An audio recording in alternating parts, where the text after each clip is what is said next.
আপনার সীমান শিষ্য দ্রুপদ, দ্রুপদ মানে দ্রৌপদীর বাবা, তারই পুত্র দুষ্টদম্ন এই পাণ্ডব সৈন্যদেরকে ব্যুহবদ্ধভাবে সাজিয়েছে।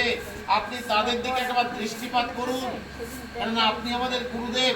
আপনার শিষ্যরা সৈন্যরা আমাদের হয়ে যুদ্ধ করবে, তা না হয়ে তারা পাণ্ডবদের হয়ে সৈন্য সাজাচ্ছে। আপনি তাদের দিকে একবার দৃষ্টিপাত করুন। সেই দৃষ্টিপাত করতে গিয়ে দ্রোণাচার্য কি দেখছেন? দেখাচ্ছি না, তুমি ভিডিওটা করো তো, এদিকে যাও, ভিডিওটা করো। এইভাবে ধরো তাহলেই হবে, আর কিছুতে হাত দিতে হবে না।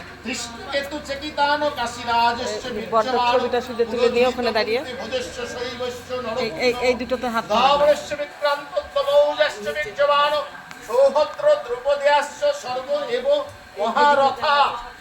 এই ওয়াইসেনার মাঝখানে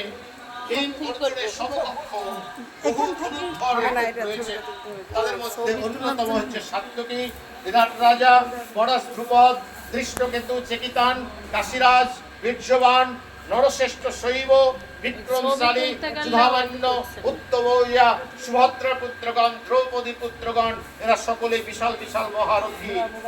এরা পাণ্ডবদের পক্ষে এসেছেন। এছাড়াও বলছে অস্মাকন্ত বিশিষ্টা যে তন্নিবদি দত্তমম নায়োগমম সৈন্যস্য সংগঠন কারণব প্রমিতে অবাণ বিশ্বস্য কর্ণস্য কৃপস্য সমিতুঞ্জয় অশ্বত্থম বিকর্ণস্য সমদত্তি জয়দ্রথ অন্যে চ বহবা সুধা পদার্থে ত্যক্ত জীবিতা নানা শাস্ত্র প্রহরণা সর্বে যুদ্ধ বিশারদা।